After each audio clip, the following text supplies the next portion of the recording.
It's that time of year, everyone. The time when I become a Eurovision YouTuber for the next 2 weeks. You know, what can I say? I just love being the polar bear in Arlington, Texas.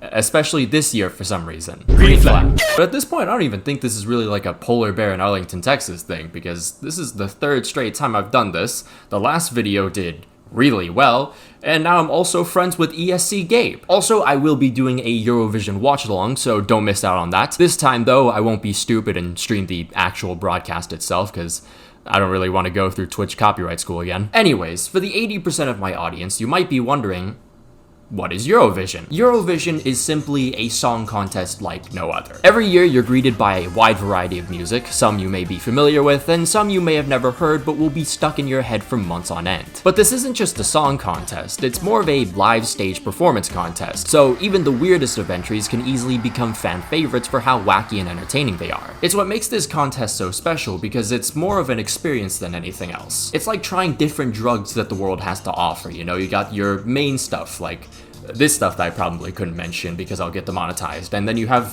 this stuff, which is a lot more dangerous that I definitely cannot say because I'll get demonetized. And here's the thing, even if you've never heard of Eurovision, you have more than likely heard at least one song from the contest. Arcade by Duncan Lawrence won the competition in 2019 and then just kind of blew up from there. I've heard it on the radio many times, I've even heard it at my gym. Epic Sax Guy performed in 2010, but how does the contest itself work? First, we'll go over the voting format. There are two ways you can earn votes, through the national jury and the televote. Each participating country has both of these, and each avenue can award points to 10 different nations excluding their own. Points range from 1 to 8, and the bigger earners get either 10 or 12 points. Now the jury are basically the higher-ups, the professional judges. Usually, they love ballads and hate fun. They are kind of a necessary evil though. Then you've got the televote, and this gives you a better idea of what Europe thinks about a song. Usually. And because of the recent growth in popularity across the globe, the competition now has a rest of the world vote, so now anyone can vote. Now for the competition format itself. To start out, there's a semi-final that includes every participating country. The semi-final will see the nations be split into two groups. This year, semi-final 1 has 15 countries and semi-final 2 has 16. 10 nations from each group will then qualify for the grand final. Eurovision also has this group called the Big Five. It includes Germany, France, UK, Italy, Spain, and these guys are the top financial contributors of the contest. And because of that, they automatically qualify for the grand final, but still perform in the semis for everyone's entertainment. The same also goes for the reigning champions, which this year is Switzerland. So in total, there will be 26 countries participating in the grand final. Now, before we start this ranking, I need to quickly get some things off my mind about last year's competition. Switzerland's live performance was incredible. Nemo's goated. I'm not even much into the aesthetic, but Ireland's set design and choreography and the camera work, incredible. One thing that really pissed me off was Estonia and Finland being shafted by both voting groups. So yeah, it looks like I'll need to run for president of EBU to make sure this shit never happens again. And then, I feel like I'm missing something here. Oh yeah. Joost Klein. Bro was filmed without his consent, the person kept filming him, which is a breach of the rules by the way. Joost then reacts angrily, and he gets kicked out of the competition for threatening behavior, which later turned out to be absolutely fucking nothing. Which, you know, it pisses me off, but it's more so depressing, because Joost's dream was to perform for his parents, and I can only imagine how painful it was to see how all of that disappeared because of some bullshit. Honestly, I was kind of worried for him, because that's really heavy. But recently I saw him dancing with the I Like Sushi guy, so I think he's alright. Okay, time to rank. Tasty, yum, yum, tasty, candy, color.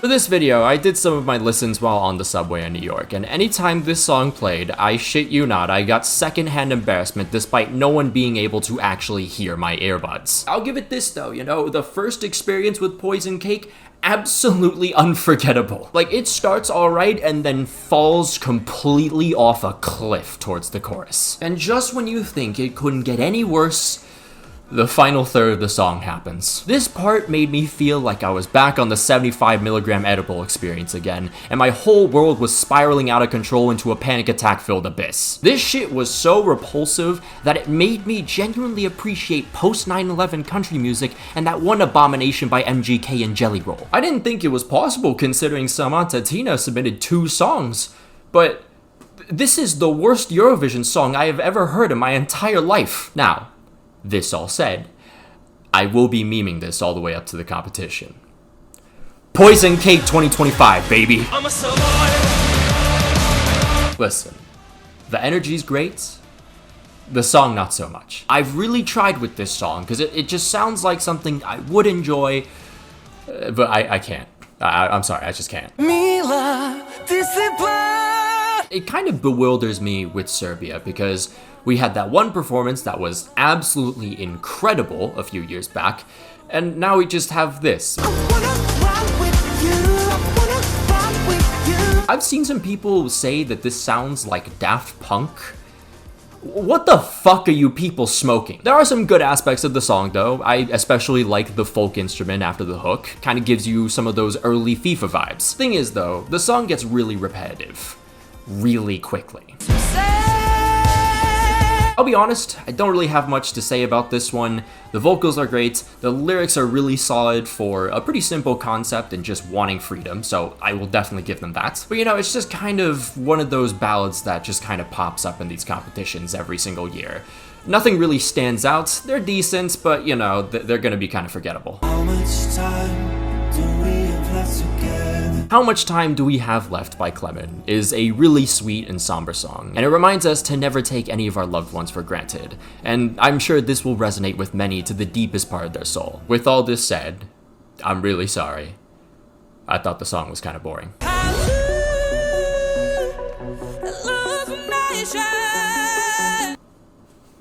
This is just a tattoo clone.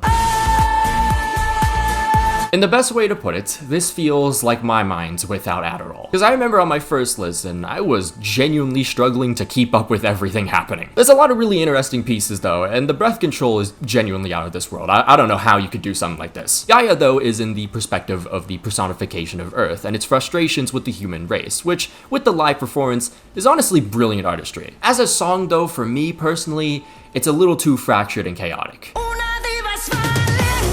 Alright.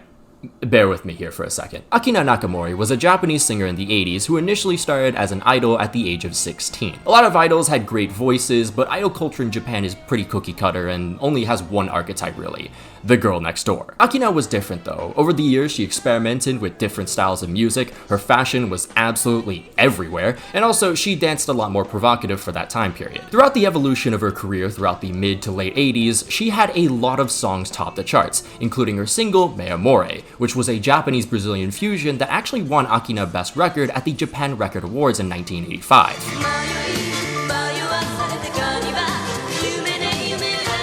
However, even during her peak, because she made a fuck ton of music back then, there were a lot of songs and albums that she experimented with that didn't sell well, that didn't reach the charts. But Akina never stepped back into her comfort zone. She didn't care about the figures. She just wanted to express her creativity through an exploration of different sounds. One of those ambitious projects, though, included her album Shaker in 1997. Not many people, including Akina's biggest fans in the 80s, know of this album, but it is, in my opinion, one of her best works in terms of the variety of styles it throws at you. Anyways, that right there is a diva. Someone who is confident in their appearance and their ability, and they refuse to fall into the status quo of what is considered normal. I think Essa Diva's lyrics encapsulate this well, and also gives off this message that a diva can be anyone. Which is all then ruined by the fact that this song is so fucking generic. It's as if someone used the whole Eurovision formula rubric or whatnot, followed every single step, and just made it sound like it was from Spain. There's not even one single bit of stepping out of the comfort zone or nothing. It's just wasted potential, I'm sorry. Kiss Kiss Goodbye. Kiss Kiss Goodbye is about reclaiming power from one's life after a breakup. And throughout the lyrics, you can see someone who is getting one last bit of closure. Hence, Kiss Kiss Goodbye. Vocals are really impressive, the different ranges that the artist is able to hit is incredible, but nothing really moves me from there. It's just kind of one of those average songs by a male artist with more ability than the song actually reflects, which is, you know, nothing new in this competition. It was only a matter of time that we saw another ballad, and this one's pretty decent. It constantly ascends in passion and energy with a very powerful voice, and especially with the jury, this could be a song that defies its odds if the live performance goes well. Sweden and Norway have swapped roles, it seems like. Compared to what we got last year, this just feels like Eurovision slop, if I'm being honest. Like, you can tell when a song tries to follow a formula to appease the televote, and this comes off pretty flat and boring for me. It can be saved by the live performance, but the choreo in the music video just doesn't really give me that much hope. Serving. Yeah, man, I don't know what it is. I don't think I'm ever going to like a Malta submission. I know it's 24th, it's not bad. I still like it more than the others. But yeah, I'm sorry. There's nothing wrong with the song. It's just kind of not my drift. I do like the energy. I'll give it that. Also, the creativity in the music video was really cool, so if we see some of that incorporated in the live performance, you know, maybe it'll grow on me. You know, I was genuinely terrified I was about to hear another Poison Cake in the first 15 seconds. Thank God that wasn't the case. Honestly, kind of a middle-of-the-ground song for me. There's a lot of aspects I like, the high-energy chorus with the electro-pop, but then there's just the stuff that I genuinely can't stand when it comes to Eurovision songs. That kind of sassy verse, it just kind of irks me, okay? It's just not for me. But the song, I think at least, is about narcissism. So, in terms of artistry, that's pretty good. I hated this a lot on the first listen, but like nowadays, I don't really know what to think. What I will say is that the song would definitely be perfect for a club in a hipster district of a city. Like, this shit would most definitely hit if I was on the brink of death after downing a whole vodka Red Bull in one gulp. So that said, if the live performance kind of plays into that dark dance kind of vibe, I feel like that'll grow on me even more. It's very unique, and I kind of fuck with it. Tautumetas gives us chance of bring me happiness with a very ethereal tune. The vibe kind of reminds me of those videos of like when rich kids travel across some random country to do rituals in an effort to quote unquote try to find themselves, which yes, very specific thing to compare it to. But again, I do quite like this song, and I feel like the more I've listened to it, the more I've kind of embraced the whole vibe it's giving here. When it comes to the actual live performance though, I feel like this is one that could either make or break this song. No over-the-top sexual themes anymore for San Marino. Now we've moved on to bigger things. Songs about Italy. Tutta Italia's pretty decent. The hook is really catchy, and the incorporations of Tarantella is a very nice touch. I'm curious to see what the live performance looks like. You know, maybe it'll just have what it's shown on the music video with a bunch of people dancing. You know, I feel like the crowd would bump with that. Also, fun fact, Gabri Ponte, the artist for this song, was one of the producers for this song.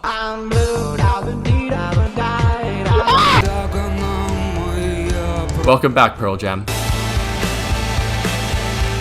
I can't see this song doing well in the contest, but plenty will resonate with it in many different ways, which is something I feel like no other song can really do this year. For me, I really love the 90s rock style that they went for. It really just kind of transforms the lyrics, honestly, and that last bit of it, it's just kind of bone-chilling.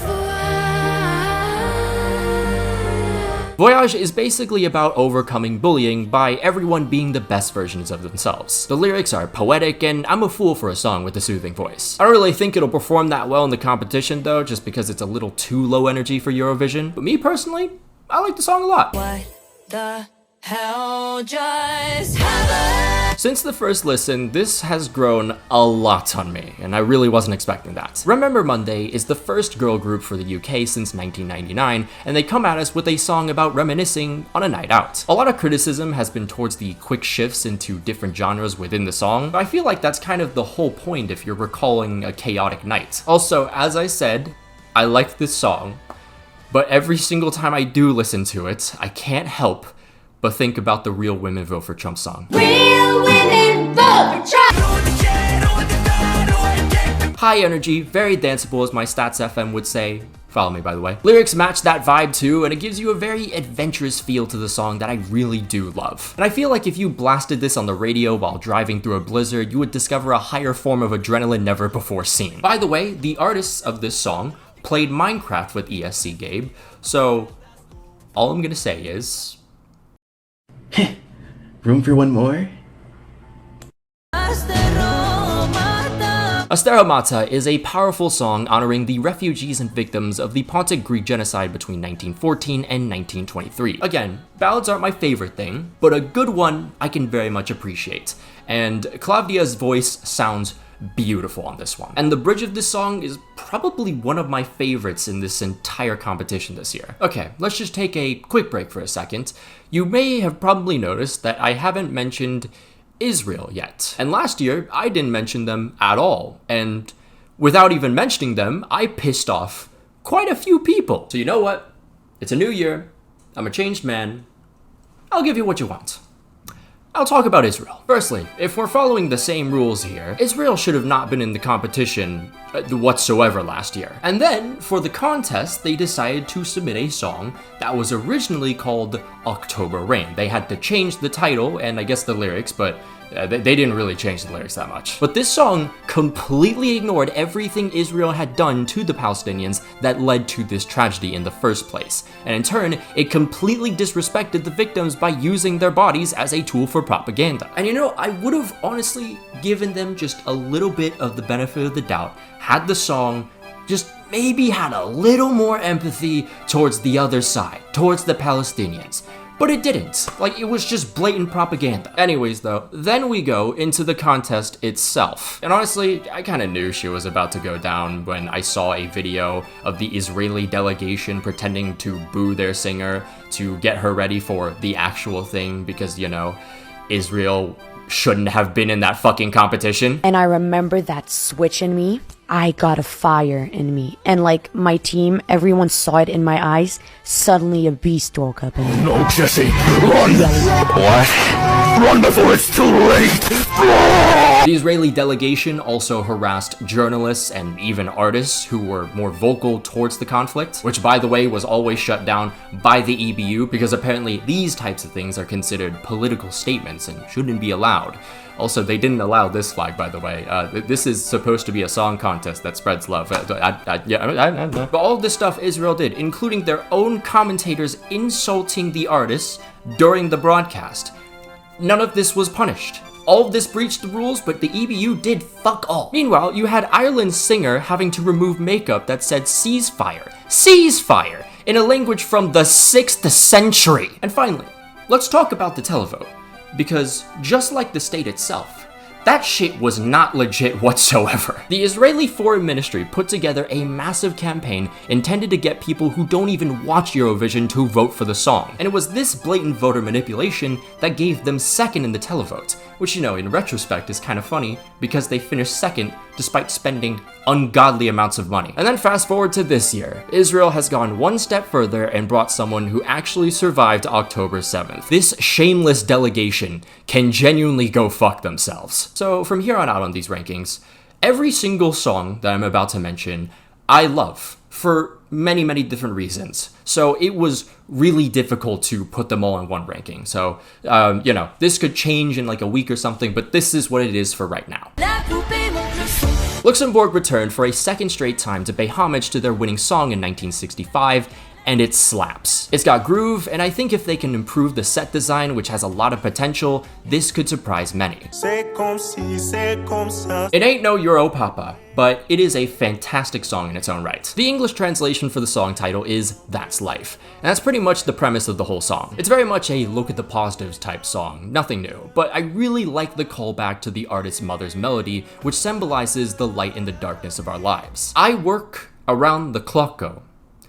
That's why I'm sweating like a mafioso.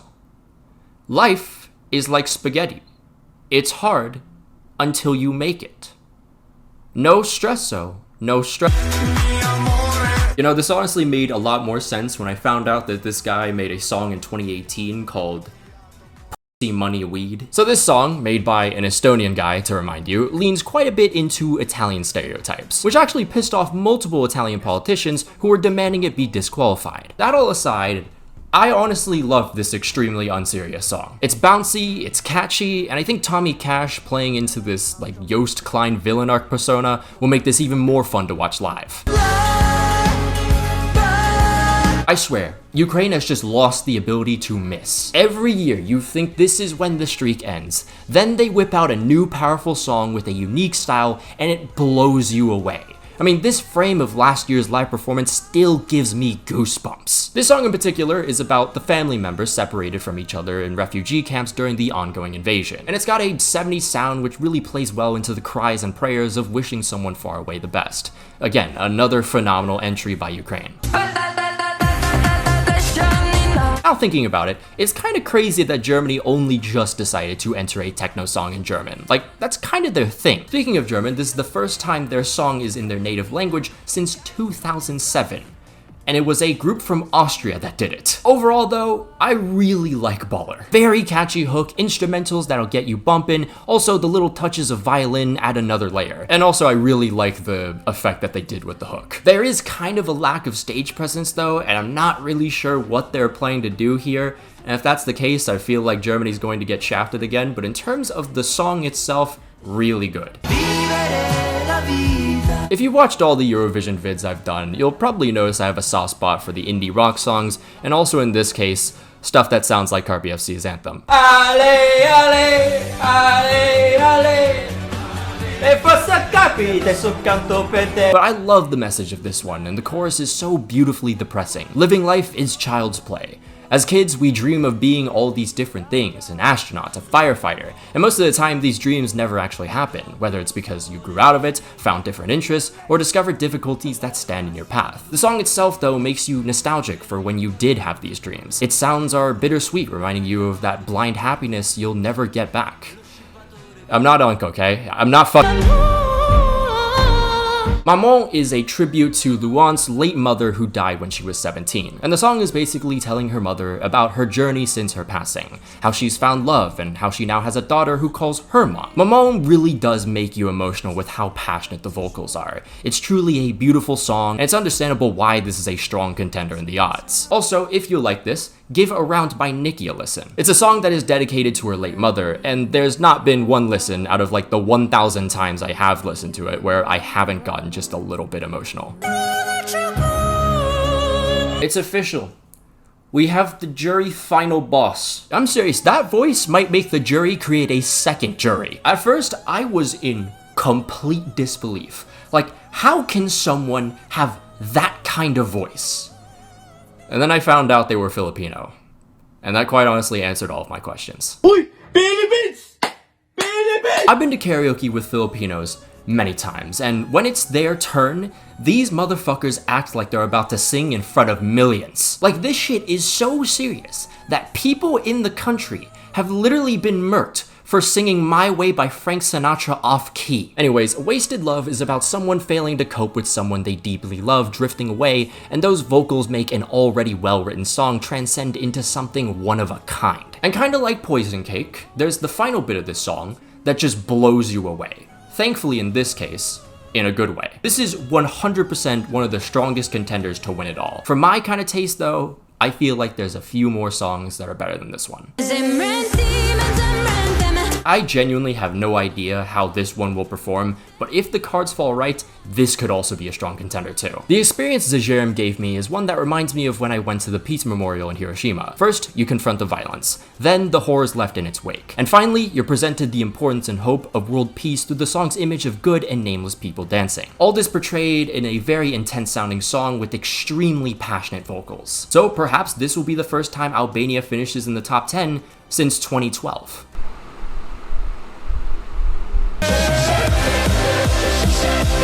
Milkshake Man by Gojo. Who the hell is Gojo? Nothing makes me happier than when someone fully commits to the aesthetics of a song, and Milkshake Man is a prime example. Just have a very fun time listening to this, watching the music video, and I really hope the live performance is the same way. Like, if we get an ice cream truck, they're winners. They're instant winners. I hope like I never died and that she's been surrounded still. Like a Party is about a dog named Laika who was flown out into space by the Soviet Union, where she eventually died not too soon after. However, this song puts a twist on the story by imagining Laika still in space having endless parties. It's a cute story transformed by an absolute banger. Ireland absolutely killed it with their last performance, so I'm hoping to see the same with this song this year. Quick side note, Like a Party was actually submitted to Norway this same year, and they were rejected.